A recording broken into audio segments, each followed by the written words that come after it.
What's up, everybody? Welcome back to Movie Roulette Mondays here. We got a great review today. One of my favorite movies, a classic Tim Burton film, Batman 1989, starring Jack Nicholson as the Joker and Michael Keaton as Batman. Very timely review here. We have The Flash coming out in June, which we'll see the return of Michael Keaton as Batman. But this was a big movie. This movie made a shit ton of money. It was marketed out the wazoo from Warner Brothers. It was the first live-action Batman film other than the Adam West version. And what better director to have do this, I think, than Tim Burton, who's known for his gothic, dark takes. I mean, listen, this movie it's a little goofy.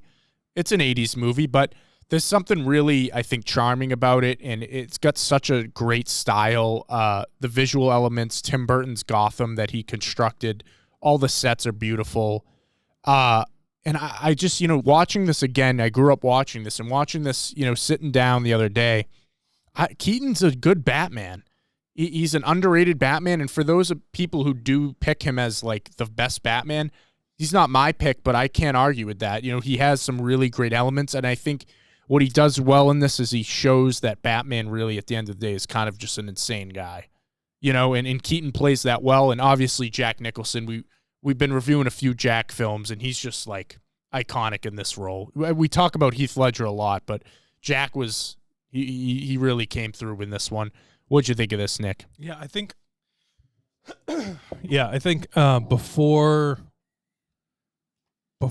I mean, this is typical comic book, like, peeled off a page, plastered on screen. Michael Keaton does a great job.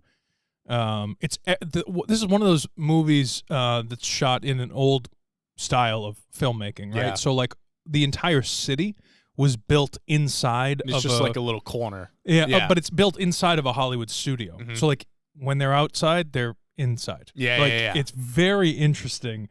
It's like, I don't know, an eighth the size of whatever, and they use, like, matte paintings, and it's one of those films that's, like, too old for CG but too new. But it looks cool. It looks You know what I'm saying? awesome. That's the thing. It looks like almost like a stage play in some respects. Yeah. Like, it's very, very, very cool to me. Yeah. I love it. So I like that. But Jack Nicholson is absolutely iconic, and it's a great transformation. Yep. I don't know. I like the when the news anchor lady starts laughing and then she gets turned into It's like classic, like goof, like. Like a comic book. It did, yeah, exactly. And it's nice because we love the Pattinson, we love the Nolan movies, which are very grounded. Mm. It is nice to slip back into this movie, though, if you want something a little more out there.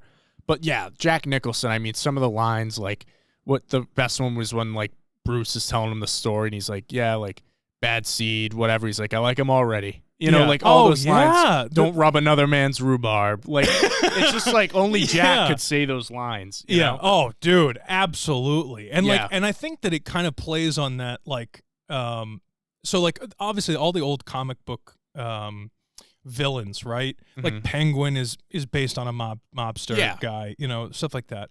But I like that Joker. I like this idea. Like, don't get me wrong. Like, I like Joaquin Phoenix as a Joker as well, right? But it's just a totally different take. Like, it's a mental health catastrophe versus a guy falling in a pit. And becoming the Joker. But still, Jack Nicholson's Joker is very almost mobster thug life, or thug-like, I should say.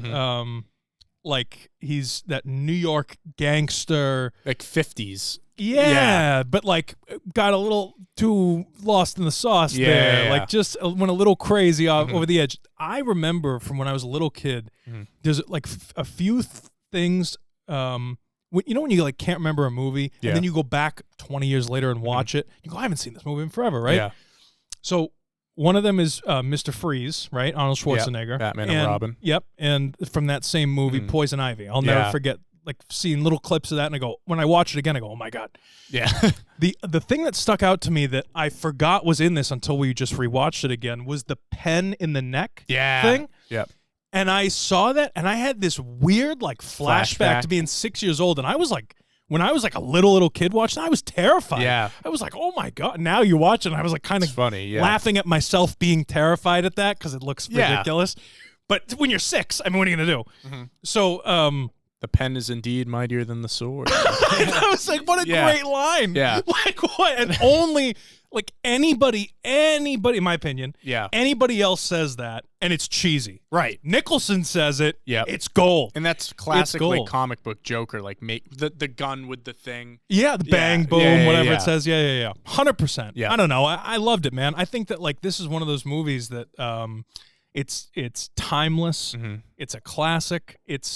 It plays off of the 60s TV show with that it does. Adam West kind of Batman, but it's better. I don't know. Yes. Like obviously the 60s TV show is ridiculously bad. Like it's cheap and whatever. Yeah. It's good. I mean, like you can watch it. Yeah. But it's only good because it's nostalgic. Mm-hmm. Like if that came out today, we'd go, oh, who signed off on this? Well, because I think this movie changed the game for superhero movies, and then I think next was The Dark Knight changed it. I mean, You know, they it's built always- all yeah. of Gotham indoors. Right. Like, it It's was crazy. legit. Well, that's the thing is like Tim Burton gets a lot of hate recently, but like when Tim Burton's on, I love his movies because they can be so dark and unsettling.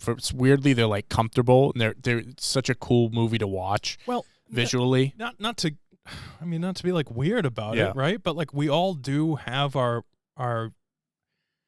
Tim Burton plays on the parts of our mind that are like that we don't talk about with our like friends. buried. Yeah, you know what I mean? Like it's like I don't want to say guilty pleasure necessarily, but it's like you all have those like intrusive thoughts or things that are a little weird and out there, or like your dreams that you can't really control because you're dreaming. Yeah. So Tim Burton is very good at visualizing the thoughts that other people have. Yeah. And then you sit there and you're kind of like watching it for the first time. Like I'm thinking like Edward Scissorhands is a great example. Yeah. It almost looks Wes Anderson-y or like Cat in the Hat kind of deal, but it's very dark. It's very dark. Yeah, the subject matter, very friggin' weird. Yeah. And so you watch these films and he just has a great visual sense of how to make something.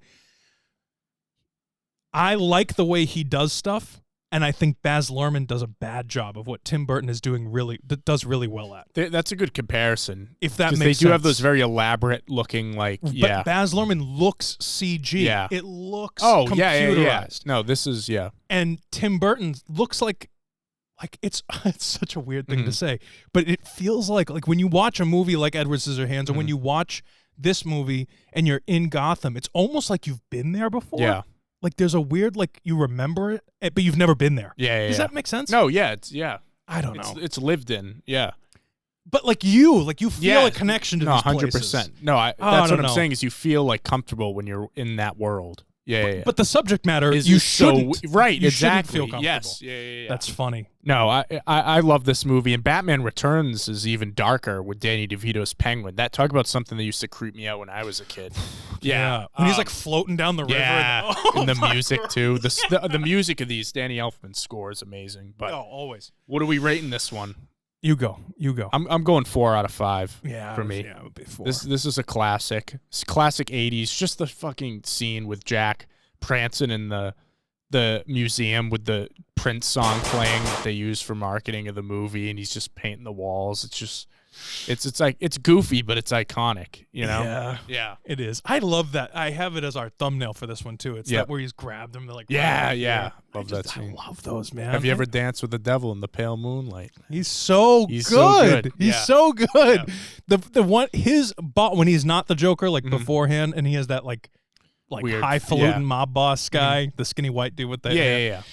And he does the card thing in his hat. Yep. I'm like, so good. Painful. Like, Jack, come on, get into it. You know what I mean? Like, just jump in the vat of acid or whatever it is. But I what's even your rate?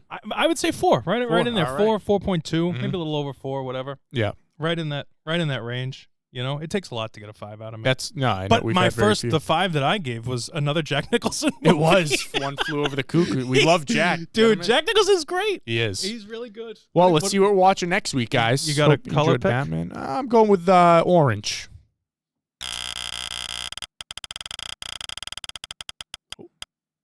Oh, interesting. Another 80s movie. I haven't watched this in a while. The Terminator, James Cameron, the OG. Yeah, all right, I'm excited. Interesting. Let's get into it. Let me double check that it's there, obviously. Yeah. I always like to do it because sometimes HBO, they like to take my movies away. They've added a whole bunch of movies that I'm gonna Yeah, we put can on. go update it. Because I feel like sometimes I ask you to watch movies, and the only way you watch them is if they end up on this wheel. Yeah. Yeah, it's there. So we got the Terminator for next week. Classic. Sweet. Arnold. Yeah, man. But guys, thank you for watching. Let us know what you thought of Batman 1989 below. Let us know. You excited to see Michael Keaton back as the Batman in the Flash? And we'll be back next Monday reviewing The Terminator. Movie Mob podcast drops on Fridays at 6 p.m. If you want a little more movie news, more relevant topics, you can find us there. We'll see you then, guys. How you doing?